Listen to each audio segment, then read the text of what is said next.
যিবিলাকে কবিদেৱৰ নামে শুনা নাই বুলি কয়, কোন নতুন ভগৱান ওলাল?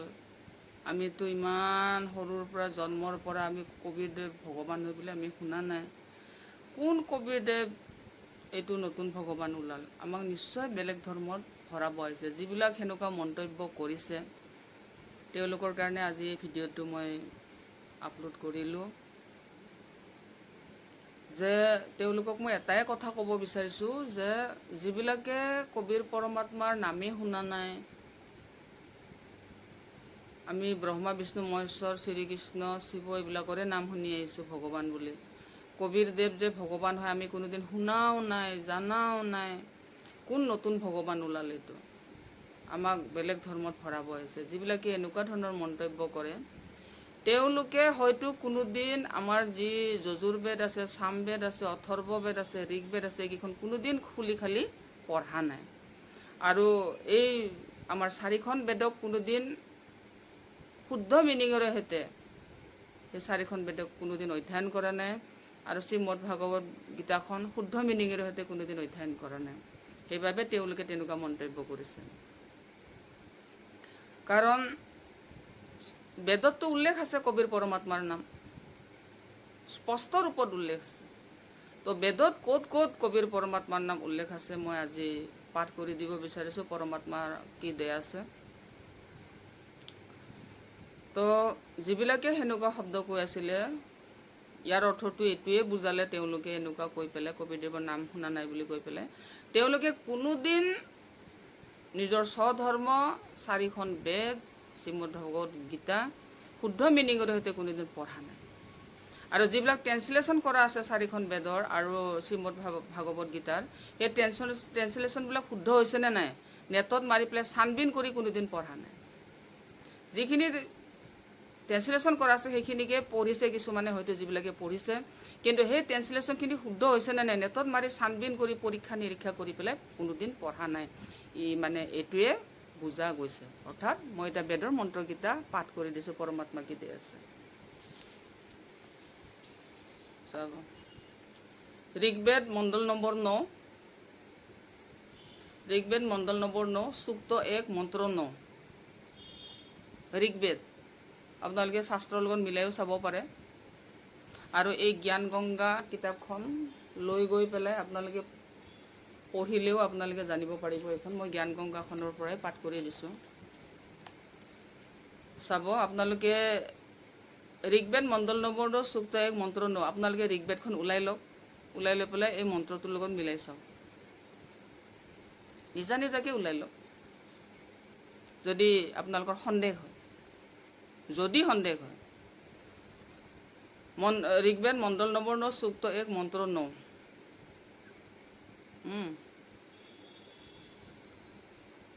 অভিমম অধন্য উত শৃণন্তি ধেনবে শিশুম সুমম ইন্দ্ৰায় পাতবে। ইয়াৰ অৰ্থটো কি? অভিমম অধন্য উত, অধন্য ধেনব মানে কুমাৰী দামুৰী গায়ত। যেতিয়া পূৰ্ণ পৰমাত্মা অমৰ পুৰুষ যেতিয়া লীলা কৰিবৰ বাবে পৃথিৱীত আহে, তেতিয়া শিশুৰূপ ধাৰণ কৰে। শিশুৰূপ ধাৰণ কৰি স্বয়ং প্ৰকট হয়। সেই সময়ত কুমাৰী দামৰীয়ে আপোনা আপুনি গাখীৰ দিয়ে। এনেইতো কুমাৰী দামৰীয়ে গাখীৰ নিদিয়ে।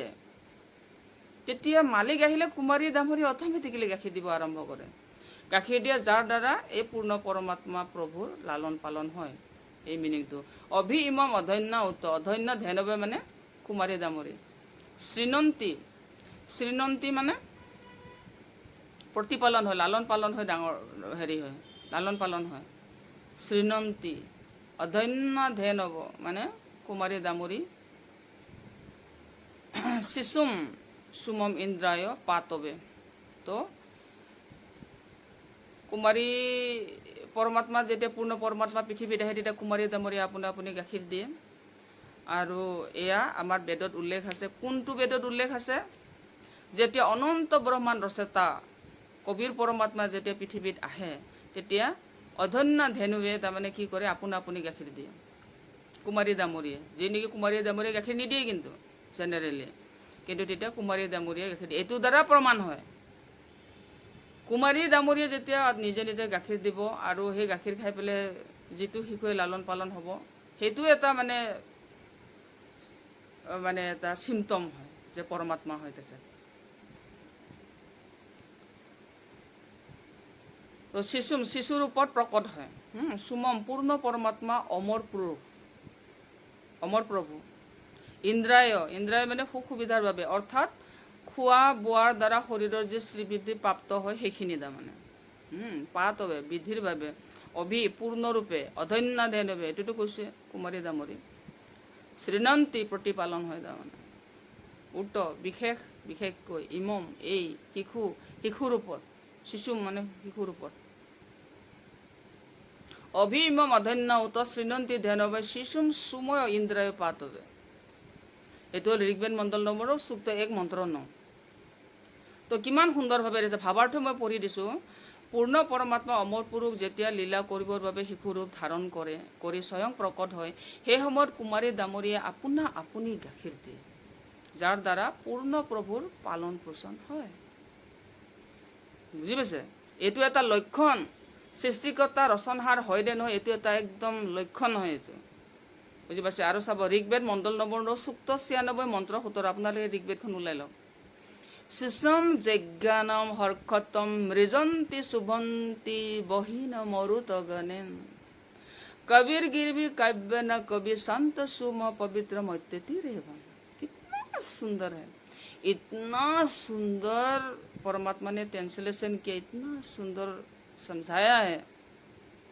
ये श्लोक पढ़ते ही इतना शांति आ जाते हैं, क्योंकि मालिक की बानी है ना, सुकून मिल जाते हैं। ঋগ্বেদ মণ্ডল নম্বৰ সূক্ত 96 মন্ত্ৰ 17। ওলাই ল'ব আপোনালোকে। শিশুম যজ্ঞানম হৰ্ষতম মৃজন্তি শুভন্তি বহিন মৰুত গণে কবিৰ গিৰ্ভি মানে কবিৰ বাণী।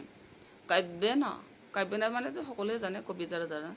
কবিৰ ছন্দ চুমহ, কবিৰ দেখিছে, কবিৰ দেৱৰ নামটো পুৰা লিখা আছে কবিৰ বুলি। কবিৰ সন্ত চুমহ, চাওক সন্ত ৰূপত কবিৰ, গম পাইছানে নাই? কবির সন্ত সুমহ পবিত্র মৈত্যতি রেভম, পবিত্র মৈত্যতি রেভম। কবির গির্ভি কাব্য না কবির সন্তু সুম পবিত্র মৈত্যতি রেভম। হৰ্ষ শিশুম পূৰ্ণ পৰমাত্মা মানুহৰ সন্তানৰ ৰূপত, হৰ্ষ শিশুম যজ্ঞানম জানি বুজি উদ্ভৱ হয় তথা নিজৰ তত্ত্বজ্ঞানক তম সেই সময়ত মৃজন্তী নিৰ্মলতাৰে সৈতে শুভন্তী আচৰণ কৰে। বহিন প্ৰভু প্ৰাপ্তিৰ বিৰহ অগ্নিদগ্ধ গণেন ভকতসমূহৰ বাবে মৰুত শীতল বায়ুৰ দৰে কাব্যনা কবিতাৰ দ্বাৰা কবিত্বৰে পবিত্ৰ মৈত্যতি অধ্যাত্মিক নিৰ্মলতাৰে সৈতে কবিৰ গিৰ্ভি কবিৰ বাণী অৰ্থাৎ কবিৰ বাণীৰ দ্বাৰা ৰেভন উচ্চস্বৰে সম্বোধন কৰি কয়। কবিৰ সন্ত সুম, সিজন অমৰ পুৰুষ অৰ্থাৎ সৎপুৰুষে সন্ত অৰ্থাৎ ঋষিৰ ওপৰত স্বয়ং কবিৰ দেৱ। ভাঙনিটোৰ কথা কৈছোঁ মই, ঋষিৰ ওপৰত স্বয়ং কবিৰ দেৱ। আপোনালোকে চাওক, এতিয়া আপোনালোকেতো কৈ থাকে যে আপোনালোকে কবিৰ পৰমাত্মাৰ নামেই শুনা নাই, কোন নতুন ভগৱান ওলাল, আমিতো ব্ৰহ্মা বিষ্ণু মহেশ্বৰ আৰু শ্ৰীকৃষ্ণ শিৱ এইবিলাককে ভগৱান বুলি ভাবি আহিছিলোঁ। তেতিয়াহ'লে এইটো বেদত কেনেকৈ ওলালে কবিৰ পৰমাত্মাৰ নামটো, কওকচোন আপোনালোকে। বেদত পৰমাত্মাৰ নামটো কেনেকৈ ওলালে আপোনালোকে নিজে চিন্তা কৰি চাওক, কেনেকৈ ওলালে মালিকৰ নামটো। মই আৰু এবাৰ পঢ়ি দিছোঁ। শিশম যজ্ঞানম হৰ্ষতম মৃজন্তি শুভন্তি বহিন মৰুত গণেন কবিৰ গিৰ্ভি কাব্য ন কবিৰ সন্ত সুমহ পবিত্ৰ মৈত্যতি ৰেভন। তো এইটো ঋগ্বেদ মণ্ডল নম্বৰ সূক্ত 96 মন্ত্ৰ 17 কেনেকৈ ওলালে কবিৰদেৱৰ নামটো। আপোনালোকেতো কয় বোলে কবিৰদেৱৰ নামেই শুনা নাই, কোন নতুন ভগৱান ওলালে, আমি জন্মৰ পৰা নাম শুনা নাই, আমাক বেলেগ ধৰ্মত ভৰাব আহিছে, আপোনালোকে এনেকুৱা প্ৰশ্ন কৰে। তাৰমানে আপোনালোকে বেদবিলাক কোনোদিন খুলি চোৱাই নাই, আৰু বেদত কি লিখা আছে শুদ্ধ যিবিলাক ট্ৰেঞ্চলেশ্যন আছে সেইবিলাক শুদ্ধ হৈছেনে নাই সেইবিলাকো নেটত মাৰি ছানবিন কৰা নাই আপোনালোকে। ক'ৰ পৰা ওলালে বেদত এতিয়া? এইটোতো ঋগ্বেদ মণ্ডল নম্বৰ 96 মন্ত্ৰ 17 আৰামছে ওলাই গৈছে কবিৰ পৰমাত্মাৰ নামটো। তেওঁ যেতিয়া অমৰ পুৰুষ, পূৰ্ণ পৰমাত্মা অমৰ পুৰুষ যেতিয়া পৃথিৱীত আহে, শিশু ৰূপ ধাৰণ কৰে, পদুম ফুলত আহে, শিশু ৰূপ ধাৰণ কৰি পদুম ফুলত আহে, আৰু কুমাৰী দামৰী গাখীৰ খাই পেলাই লালন পালন হয়। আৰু তেওঁ কবিতাৰ দ্বাৰা জ্ঞান দিয়াৰ কাৰণে তেওঁ কবি বুলি মানে মানুহবিলাকে সম্বোধন কৰে, কবি বুলি সম্বোধন কৰে, কাৰণ তেওঁ কবিতাৰ দ্বাৰা জ্ঞানবিলাক প্ৰচাৰ কৰে। বুজি পাইছেনে? তো ইয়াৰ ভাৱাৰ্থটো মই কৈ দিছোঁ।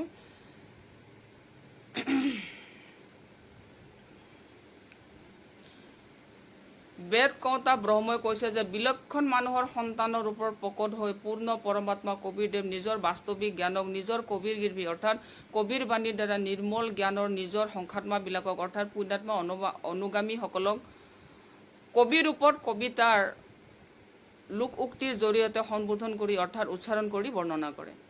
তেওঁ স্বয়ং সৎপুৰুষ কবিৰেই। শিশম যজ্ঞ নমহৰ কতম ৰেজন্তী সুবন্তী বহিন মৰুত গণেন কবিৰ গিৰ্ভী কাব্যে না কবিৰ সন্তু সুমহ পবিত্ৰ মৈত্যতি ৰেভন। এইটো বাণীৰ ভাৱাৰ্থ। তো কবিৰ কেনেকৈ ওলালে? কবিৰ সন্তু সুমহ। আপোনালোকেতো কৈছে বোলে কবিৰদেৱৰ নামেই শুনা নাই। কোন কবিৰদেৱ? আমি ব্ৰহ্মা বিষ্ণু মহেশ্বৰ শিৱ কৃষ্ণ এইবিলাকৰে নাম শুনিছোঁ। ক'ৰ পৰা ওলালে এইটো বেদত তেখেতৰ নামটো?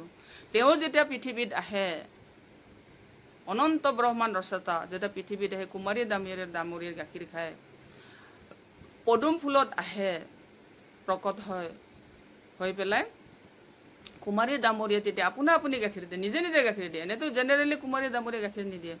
তো সেইবিলাক কুমাৰী দামৰী গাখীৰ খাই লালন পালন হয়, আৰু কবিতাৰ দ্বাৰা জ্ঞান দিয়াৰ কাৰণে কবি বুলি ক'বলৈ ধৰে মানুহবিলাকে। বুজি পাইছেনে? কবিতাৰ দ্বাৰা জ্ঞান প্ৰদান কৰে। তো বেদত পূৰা উল্লেখ আছে, এইবিলাক পূৰা উল্লেখ আছে। কবিৰদেৱৰ নাম উল্লেখ আছে, তেওঁ পৃথিৱীত আহিলে কেনেকৈ লালন পালন হয় সেইবিলাক উল্লেখ আছে। তো আপোনালোকে কৈ থাকে কি মানে আপোনালোকেতো কৈ থাকে যে কবিৰদেৱৰ নামেই শুনা নাই, আমি কবিৰদেৱৰ নামেই নাজানো। এইখন পৃথিৱীখন হ'ল কালব্ৰহ্ম চৈতানৰ লোক। চৈতানৰ লোকত ভগৱানৰ নামো নিচান মিটাই ৰাখে কালব্ৰহ্ম চৈতানে, সন্মুখত আহিব নিদিয়ে। ট্ৰেঞ্চলেশ্যনবিলাক ভুল কৰাই কি কৰে? ঢাকি ৰাখে ভগৱানৰ নামটো। সত্যক কেইদিনমানৰ কাৰণে দবাই ৰাখিব পাৰি, কিন্তু চিৰজীৱনলৈ ঢাকি ৰাখিব নোৱাৰি। এদিন ফালি ফুলি বাহিৰ হ'বই। তো এতিয়া ফালি ফুলি বাহিৰ হৈ গৈছে। কালব্ৰহ্মৰ চৈতানৰ লগত ভগৱানৰ নামো নিচান মিটাই ৰাখে। সেইকাৰণে আপোনালোকে ইমান দিনে জনা নাছিলে। তো সেইকাৰণে স্বয়ং অনন্ত ব্ৰহ্মাণ্ড ৰচয়িতা কবিৰ পৰমাত্মাই নিজে গুৰু ৰূপ ধাৰণ কৰি পৃথিৱীত আহিবলৈ বাধ্য হৈ যায়, আহে আৰু কবিতাৰ দ্বাৰা জ্ঞান প্ৰচাৰ কৰে। আৰু এই বৰ্তমান পৃথিৱীত অনন্ত ব্ৰহ্মাণ্ড ৰচয়িতা কবিৰ পৰমাত্মাই পূজ্য পৰমাত্মা ৰামপালজী গুৰুজী ৰূপে গুৰু হৈ আহিছে। যিহেতু কালব্ৰহ্মৰ চৈতানে ভগৱানৰ নামো নিচান মিটাই ৰাখে, ট্ৰেঞ্চলেশ্যনবিলাক ভুল কৰি। তো সেই ভগৱানৰ সেইকাৰণে স্বয়ং ভগৱানে নিজেই অনন্ত ব্ৰহ্মাণ্ড ৰচয়িতা কবিৰ পৰমাত্মাই গুৰু হৈ পেলাই পৃথিৱীত আহি কবিতাৰ দ্বাৰা জ্ঞান প্ৰচাৰ কৰিবৰ কাৰণে আহিবলৈ বাধ্য হৈ যায়। নামো নিচান মিটাই ৰাখে।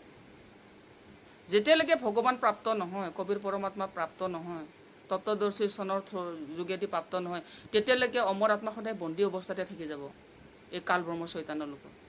তো এই কালব্ৰহ্ম চৈতানত যাতে অমৰ আত্মাবিলাক, কবিৰ পৰমাত্মাৰ যিবিলাক অংশ অমৰ আত্মাবিলাক যাতে বন্দী হৈ থাকিব নোৱাৰে, তাৰ বাবে স্বয়ং অনন্ত ব্ৰহ্মাণ্ডৰ সৃষ্টিকৰ্তা ৰচনাহাৰ কবিৰ পৰমাত্মাই 4টা যুগত 4বাৰ আহে। 4টা যুগত 4বাৰ আহে আৰু তত্ত্বদৰ্শী চনৰ 52 ৰূপ ধাৰণ কৰি পৃথিৱীত আহে। আৰু বৰ্তমান পৃথিৱীত তত্ত্বদৰ্শী চন আৰু 52 হ'ল পূজ্য পৰমাত্মা ৰামপালজী গুৰুদেৱ। আৰু তেওঁৰ যোগেদিহে আপোনালোকে সেই অনন্ত ব্ৰহ্মাণ্ড ৰচয়িতা কবিৰ পৰমাত্মাক যি বেদত উল্লেখ আছে, যিকেইটা বেদ পাঠ কৰি দিলোঁ মই, সেইকেইটা বেদত উল্লেখ আছে তেওঁৰ নামটো, সেই কবিৰ পৰমাত্মাক প্ৰাপ্ত কৰিব পাৰিব।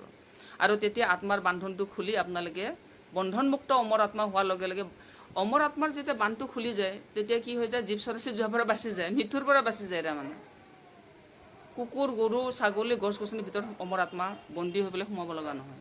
গতিকে বন্তিটো কাটিবৰ কাৰণে স্বয়ং কবিৰ পৰমাত্মাই তত্ত্বদৰ্শী বা খবৰ হৈ আহি পৃথিৱীত আহি মনুষ্যবিলাকক বন্ধনৰ পৰা মুক্ত কৰিবৰ কাৰণে আহে, মৃত্যুৰ পৰা মুক্ত কৰিবৰ কাৰণে আহে। আৰু বেদত সম্পূৰ্ণ আপোনালোকে যে বেদখন কোনোদিন খুলি খালি চোৱা নাই, আৰু যিবিলাক ট্ৰেঞ্চলেশ্যন কিছুমানে যদি পঢ়িছে, ট্ৰেঞ্চলেশ্যনবিলাক পঢ়িছে, ট্ৰেঞ্চলেশ্যনবিলাক শুদ্ধ হৈছেনে নাই নেটত মাৰি ছানবিন কৰি পেলাই কোনোদিন পঢ়িব চেষ্টা কৰা নাই। তো সেইকাৰণে আপোনালোকে কবিৰদেৱৰ নাম কোনোদিন শুনা নাই। কবিৰদেৱ যে অনন্ত ব্ৰহ্মাণ্ড ৰচয়িতা হয় জানা নাই, আৰু তেওঁৱে যে মূল ভগৱান হয় সেইটো জানা নাই। ব্ৰহ্মা বিষ্ণু মহেশ্বৰ হ'ল শাখা। শ্ৰীমদ ভাগৱত গীতাৰ উল্টামুখী আহত বৃক্ষৰ শাখা হয়। শাখাৰ ওপৰত কি আছে? দ্বাৰ আছে। তাৰ হ'ল ব্ৰহ্ম, যাৰ মন্ত্ৰ ওম, জ্যোতি নিৰঞ্জন, কাল ব্ৰহ্ম চৈতান। তাৰ ওপৰত আছে পৰম ব্ৰহ্ম। পৰম ব্ৰহ্মৰ ওপৰত আছে পৰম অক্ষৰ ব্ৰহ্ম, যি মূল শিপা, যি অমৰ পুৰুষ, পূৰ্ণ পৰমাত্মা, সেইজনে কবিৰদেৱ। কবিৰদেৱৰ নামটো শ্ৰীমদ ভাগৱত গীতাত পৰম অক্ষৰ ব্ৰহ্ম বুলি আছে। বুজি পাইছেনে কথাটো? গতিকেলৈ আপোনালোকে যে বেদখন খুলি খালি চোৱা নাই, আৰু বেদৰ ট্ৰেঞ্চলেশ্যনবিলাক পঢ়িছে যদিও সেইবোৰ শুদ্ধ হৈছে নে ছানবিন কৰা নাই। আৰু বেদ হ'ল কবিৰ পৰমাত্মাৰ বাণী, অনন্ত ব্ৰহ্মাণ্ড ৰচয়িতা কবিৰ পৰমাত্মাৰ বাণী, আৰু তেওঁৰ বাণী তেওঁহে ব্যাখ্যান কৰিব পাৰিব শুদ্ধকৈ, বেলেগে নোৱাৰে। তমা বিচাৰি নাপাব। মই ক'লোঁ না, তাৰমানে কাৰ বিষয়ে কৈছে, কি ক্ষেত্ৰত কৈছে, কি হেৰিত কৈছে, কাৰ বিষয়ে কৈছে, কি কৈছে, কোনটোক ইচাৰা কৰিছে, সেইটোৰ একো তমা নাপাব। পৰমাত্মাৰ বাণী পৰমাত্মাহে ভালদৰে ব্যাখ্যান কৰিব পাৰে, বেলেগে নোৱাৰে। বুজি পাইছে? তো আৰু এটা চাব বেদৰ বাণী। ঋষি মনায় ঋষিকৃত সৰ্জা সহস্ৰীনাথ পদ্ভিঃ কবিনাম তৃতীয়ম ধাম মহিষম সন্তোষম বিৰাজমানো ৰাজতিষ্ঠ। আৰু সেই সৃষ্টিকৰ্তা অনন্ত ব্ৰহ্মাণ্ড ৰচয়িতা কবিৰ পৰমাত্মাই ৰজাৰ দৰে গম্বুজৰ সিংহাসনত, ৰজাৰ দৰে সম্ৰাটৰ দৰে এখন সিংহাসনত বিৰাজমান হৈ থাকে। মই সেই য'ত অনন্ত ব্ৰহ্মাণ্ড ৰচয়িতা কবিৰ পৰমাত্মাই সিংহাসনত বিৰাজমান হৈ থাকে তালৈকে মই গৈছোঁ। পূজ্য পৰমাত্মা ৰামপালজী গুৰুদেৱৰ অসীম কৃপাত মই সেই স্থানলৈকেও মই গৈছোঁ। মানে মোৰ আত্মাটো গৈছে, আৰু মই দৰ্শন কৰিছোঁ। আৰু সেই যি সিংহাসনত অকলে য'ত কবিৰ পৰমাত্মা বিৰাজমান হৈ থাকে, গম্বুজত সিংহাসনত বিৰাজমান হৈ থাকে, তালৈকে মই গৈছোঁ। সেই স্থানো মই দৰ্শন কৰিছোঁ পূজ্য পৰমাত্মা ৰামপালজী গুৰুদেৱৰ অসীম কৃপাত। তো সেই ঠাইলৈকেও মই গৈছোঁ। তো মই চচকু দৰ্শন কৰিছোঁ মই মালিকক। যেতিয়া সেই কবিৰ পৰমাত্মাই আৱিৰ্ভাৱ হৈ ওপৰত যিখন সোণৰ গেট আছে অমৰলোকত, সেই সোণৰ গেটৰ ওচৰলৈকে আহে, তেতিয়া গোটেই পৃথিৱীখন পোহৰ হৈ যায়, যেন কৰৰো বাল্বৰ এটা লাইট জ্বলি উঠিছে পৃথিৱীৰ ওপৰত, গোটেই পৃথিৱীখন পোহৰ হৈ যায়। মই এবাৰে দৰ্শন কৰিছোঁ পূজ্য পৰমাত্মা ৰামপালজী গুৰুদেৱৰ অসীম কৃপাত মই দৰ্শন কৰিছোঁ। আৰু সেই স্থানলৈকেও মই গৈছোঁ। মোৰ আত্মাটো প্ৰায় কবিৰ পৰমাত্মাৰ লগতে থাকে, প্ৰায় সংসাত্মা হৈ গৈছে, বন্দী খুলি পেলাই পৰমাত্মা দয়াল। গতিকে তেওঁৰ ওচৰতে থাকে, প্ৰায় মালিকৰ ওচৰতে আত্মাটো। এইটো হ'ল মানে পুতলাৰ নিচিনা খালী, ভিতৰটো খালী, পৰমাত্মা ইয়াতে বহি থাকে, বিৰাজমান হৈ থাকে জিন্দা মহাত্মাৰ ওপৰত। তো মোৰ এই শৰীৰটো সঞ্চালন কৰি থাকে মালিকৰ দয়াল। তো মই সেই স্থানলৈকেও গৈছোঁ, যে এই বেদত উল্লেখ আছে। চাব, মই বেদৰ মন্ত্ৰটো পঢ়ি দিছোঁ। বেদৰ কোন মন্ত্ৰ? ঋগ্বেদ মণ্ডল নম্বৰ 10 সূক্ত 96 মন্ত্ৰ 18। ঋষি মনায় ঋষিকৃত সৰ্জা সহস্ৰীনাথ পদ্ভিঃ কবিনাম তৃতীয়ম ধাম মহিষম শিশাসন্তোষম বিৰাজমানো ৰাজতিষ্ঠ। চাওক, বেদতো আৰামছে উল্লেখ আছে। পদ্ভিঃ কবিনাম, কবিতাৰ দ্বাৰা জ্ঞান প্ৰচাৰ কৰে কাৰণে কবিৰ প্ৰাপ্ত হয়। তৃতীয়ম ধাম মহিষম বিৰাজমানো ৰাজতিষ্ঠ বুলি কৈছে। বুজি পাইছেনে? সেই যিজন অনন্ত ব্ৰহ্মাণ্ড ৰচয়িতা কবিৰ পৰমাত্মা, তেওঁ কেনেকৈ থাকে বুলি কৈছে। কবিনাম, প্ৰসিদ্ধ কবিৰ পদবী উপাধি প্ৰাপ্ত, ঋষিকীৰ সাধুৰ ওপৰত প্ৰকট হোৱাৰ প্ৰভুৰ দ্বাৰা ৰচিত সহস্ৰী নাথ হাজাৰ বাণী ঋষি মনায় সাধু স্বভাৱৰ ব্যক্তিৰ অৰ্থাৎ ভকতৰ বাবে সন্ত সুম ঋষি সন্তৰ ওপৰত প্ৰকট সিজন হ'ল সৎপুৰুষ অমৰ পুৰুষ। বুজি পাইছেনে? বিৰাজমান হৈ থাকে সিংহাসনত, অকলে থাকে। কিন্তু মই গৈছোঁ তালৈকে, এই বডিটো যোৱা নাই আকৌ। আপোনালোকে নাভাবিব এই বডিটো গৈছে বুলি। বডিটো বিচনাতে থাকে, মোৰ আত্মা গুচি যায়। মোৰ আত্মাটো যেতিয়া বৰ্তমান নায়েই, পাখি গজি পেলাই সংখাত্মা হৈছে, সংখাত্মা হৈ পেলাই ওপৰতে থাকে। তো সেই স্থানলৈকে মই গৈছোঁ, মই চকু দৰ্শন কৰিছোঁ মালিকক। আৰু মোৰ অমৰ আত্মাটো প্ৰায় মালিকৰ লগতে ওপৰতে থাকে, শৰীৰটোহে মোৰ পৃথিৱীত থাকে। গতিকেলৈ আপোনালোকে যে বেদকেইখন কোনোদিন খুলি খালি পঢ়া নাই, আৰু বেদবিলাকৰ যিবিলাক ট্ৰেঞ্চলেশ্যন আছে সেইবিলাক শুদ্ধ হৈছে নে নাই সেইবিলাকো ছানবিন কৰা নাই, এইটো পূৰা প্ৰমাণ হৈ গৈছে যেতিয়া আপোনালোকে কয় যে আমি কবিৰ পৰমাত্মাৰ নামেই শুনা নাই, কোন নতুন ভগৱান ওলাল বুলি যেতিয়া কয়। আপোনালোকৰ সেইটোৱে প্ৰমাণ কৰিলে সেনেকুৱা কৈ পেলাই। গতিকেলৈ আপোনালোকৰ স্বধৰ্ম হয়। 4খন বেদ শ্ৰীমদ ভাগৱত গীতা যেতিয়া মনুষ্য প্ৰথম সৃষ্টি কৰিছিলে, এই মনুষ্যৰ স্বধৰ্ম হয় কি? শ্ৰীমদ ভাগৱত গীতাৰ উল্টামুখী আহত বিষৰ ভক্তিবিধিটো আৰু শ্ৰীমদ ভাগৱত গীতাৰ অন্তচ্ছদ ফুল মন্ত্ৰটো আমাৰ মনুষ্যৰ স্বধৰ্ম হয়। সেইকাৰণে কৈছে যে স্বধৰ্ম নিধনম শ্ৰেয়, পৰধৰ্ম ভয়াৱহ। যি স্বধৰ্মৰ লগত মিল নাই সেইবিলাক চব শাস্ত্ৰ বিৰোধ সাধনা, মন মানা আচৰণ, সেইবিলাক কৰিব মানা কৰিছে। সেইবিলাক ভয়ংকৰ পৰিণাম। অৰ্থাৎ কাল ব্ৰহ্মৰ চৈতন্যৰ মুখত ভোজন হৈ পেলাই জীৱ চৰাইছে। শাস্ত্ৰ বিৰোধ সাধনাবিলাক, মন মানা আচৰণবিলাক, যিবিলাক অনন্ত ব্ৰহ্মাণ্ড ৰচয়িতা কবিৰ পৰমাত্মাই যিটো স্বধৰ্ম বুলি নিৰ্ধাৰণ কৰি দিছে, সেইটোৰ লগত যদি মিল নাই, বাকী চব পৰধৰ্ম বুলি কৈছে। মনুষ্যত যেতিয়া প্ৰথম মনুষ্য ক্ৰিয়েট কৰিছে, স্বধৰ্মও নিৰ্ধাৰণ কৰি দিছে, সংবিধানো নিৰ্ধাৰণ কৰি দিছে, কি কি আহাৰ খাব সেইবিলাকো নিৰ্ধাৰণ কৰি দিয়া আছে। সেইবিলাক ফ'ল' কৰিব লাগিব আপোনালোকে। ফ'ল' কৰি পেলাই যদি আপুনি মৰিও যায়, স্বধৰ্মে নিধনত চাই বুলি কৈছে। যদি সেইবোৰ ফ'ল' নকৰি শাস্ত্ৰ বিৰোধ সাধনাত যায়, মন মানা আচৰণত যায়, উত্তমভাৱে আড়ম্বৰভাৱে জাক জমকতাৰে পালন কৰা সেইবিলাকৰ ফালে মন মানা আচৰণ কৰিব যায়, সেইবিলাক পৰধৰ্ম বুলি কৈছে। পৰধৰ্ম ভয়াৱহ বুলি কৈছে। অৰ্থাৎ আপোনালোকে জন্মৰ পৰা যিবিলাক পূজা সাধনা কৰি আহিছে সেইটোক স্বধৰ্ম বুলি কোৱা নাই। জন্মৰ পৰা যিবিলাক পাই আহিছে, শাস্ত্ৰৰ লগত মিল আছেনে নাই বিচাৰ নকৰি পেলাই যিবিলাক পালন কৰি আহিছে, সেইবিলাকক স্বধৰ্ম বুলি কোৱা নাই শ্ৰীমদ ভাগৱত গীতাত। আপোনালোকে ভুল নুবুজিব।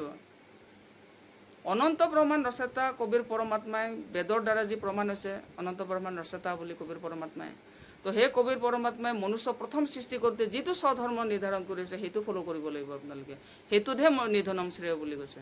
অৰ্থাৎ জন্মৰ পৰা শাস্ত্ৰৰ লগত মিল কৰি অহা পূজা ভক্তিবিধিবিলাক যি শাস্ত্ৰৰ লগত মিল আছেনে নাই বিচাৰ নকৰি পেলাই যিবিলাক জন্মৰ পৰা কৰি আহিছে, দেখাক দেখি দন্তকথা লোক বেদৰ মতে চলি আহিছে, সেইবিলাক স্বধৰ্ম বুলি কোৱা নাই। এই ভুল নুবুজিব আপোনালোকে। সেইবিলাক পৰধৰ্ম। এইবিলাক যদি শাস্ত্ৰৰ লগত মিল নাই, গীতাৰ উল্টামুখী আহত বিষৰ ভক্তিবিধি পূজা সাধনাৰ লগত যদি মিল নাই, শ্ৰীমদ ভাগৱত গীতাৰ অন্তচ্ছদ মন্ত্ৰৰ লগত যদি মিল নাই, ফুল ফৰ্মৰ লগত মিল নাই, সেইবিলাক চব পৰধৰ্ম বুলি কৈছে। সেইবিলাক ভয়াৱহ বুলি কৈছে। পৰধৰ্ম ভয়াৱহ। গতিকে আহক, আমাৰ সোণাপুৰ নিউ মাৰ্কেট পেট্ৰল পাম্পৰ বেকচাইডে আমাৰ অফিচটো আছে, নামদান কেন্দ্ৰটো আছে। কিবা যদি শংকা আছে, আপোনালোকৰ কিবা প্ৰশ্ন আছে, জানিব লগা আছে, আহিব। আৰু আমাৰ জোনাক টিভি চেনেলটো চাব, অসমীয়া জোনাক টিভি চেনেলটো চাব। তো আৰু ঈশ্বৰ সাধনা শ্ৰদ্ধা এইবোৰৰ আমাৰ চেনেলবিলাকৰ আমাৰ জ্ঞান প্ৰচাৰ হৈ আছে পূজ্য পৰমাত্মাৰ কৃপাত, অসীম কৃপাত। তো এইবিলাক আপোনালোকে চাব। বন্দিশ্বৰ সদগুৰু ৰামপালজী ভগৱান কি জয়, বন্দিশ্বৰ কবিৰ পৰমাত্মা পৰম ব্ৰহ্ম কি জয়, জয় বন্দিশ্বৰ। যদি কোনোবাই নাম দীক্ষা ল'ব বিচাৰে তেতিয়াহ'লে আমাৰ সোণাপুৰ নিউ মাৰ্কেট পেট্ৰল পাম্পৰ বেকচাইডে আমাৰ নামদান কেন্দ্ৰটো আছে, তালৈকে সকলোকে আমন্ত্ৰণ জনালোঁ। জয় বন্দিশ্বৰ।